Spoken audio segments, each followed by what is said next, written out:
Hi friends, welcome to my channel awesome foods. ఈరోజు మనం masala sweet corn recipe ఏ విధంగా తయారు చేసుకోవాలి ఈ వీడియోలో చూద్దాం. ముందుగా ఒక బౌల్ తీసుకొని దాంట్లో మనకి తగినంత వాటర్ వేసుకుంటాం.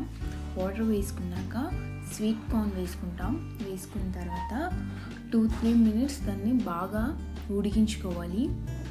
ఉడికించుకున్నాక 1 టీ స్పూన్ సాల్ట్ వేసుకోవాలి. ఇలా బాగా ఉడికిన తర్వాత మనం ఒకసారి దాన్ని తీసి ఈ విధంగా వచ్చేటట్టు మనం బాగా ఉడికించుకోవాలి. దీన్ని ఒక బౌల్లో తీసుకోవాలి. బౌల్ తీసుకుని 2 టేబుల్ స్పూన్స్ కార్న్ పౌడర్ వేసుకోవాలి. కార్న్ 2 స్పూన్స్ వేసుకున్నాం కదా, 2 స్పూన్స్ వేసుకున్నాక బాగా కలుపుకోవాలి. మొత్తం కలిసేటట్టుగా మనం మొత్తం కలుపుకోవాలి. మళ్ళీ 2 స్పూన్స్ కార్న్ వేసుకోవాలి. మళ్ళీ 2 స్పూన్స్ కార్న్ వేసుకున్నాక మొత్తం బాగా కలుపుకోవాలి. మొత్తం బాగా కలుపుకున్నాం కదా, మనకి ఈ విధంగా వస్తుంది. ఇంకా బాగా కలుపుకోవాలి.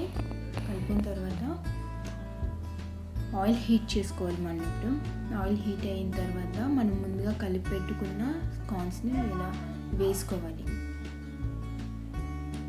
కార్న్స్ని వేసుకున్నాక బాగా ఫ్రై చేసుకోవాలి. కొంచెం రెడ్డిష్ బ్రౌన్ అయ్యేంత వరకు మనం బాగా ఫ్రై చేసుకోవాలి. ఇలా గరిటెతోటి మనం కొంచెం ఇలా సర్దుతూ మొత్తంగా ఫ్రై చేసుకోవాలి. ఫ్రై చేసుకున్న దాన్ని మనం ఇప్పుడు ఇలా చూస్తే ఒక బౌల్లోకి తీసుకోవాలి. ఒక బౌల్లోకి తీసుకున్నాం కదా, ఇప్పుడు బౌల్లో తీసుకున్నాక ఈ విధంగా అనేది మనకు వచ్చింది కదా. ఇప్పుడు కొంచెం salt half teaspoon salt వేసుకున్న తర్వాత హాఫ్ టీ స్పూన్ కారం వేసుకోవాలి. హాఫ్ టీ స్పూన్ కారం వేసుకున్నాక చాట్ మసాలా 1 పించ్ వేసుకోవాలి. 1 పించ్ పెప్పర్ కూడా వేసుకోవాలి. బ్లాక్ పెప్పర్ అండి. బ్లాక్ పెప్పర్ వేసుకొని బాగా కలుపుకోవాలి. మొత్తంగా కలిసేటట్టు మనం ఈ కార్న్ని బాగా కలిపెట్టుకోవాలి. కలిపెట్టుకోక చివరిగా మనం కొరియాండర్ లీవ్స్ తోటి గార్నిష్ చేసుకోవాలి.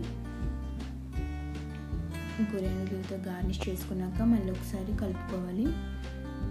మళ్ళీ ఇలా బాగా కలుపుకున్నట్టయితే మనకి ఇంకా బాగా వస్తుంది.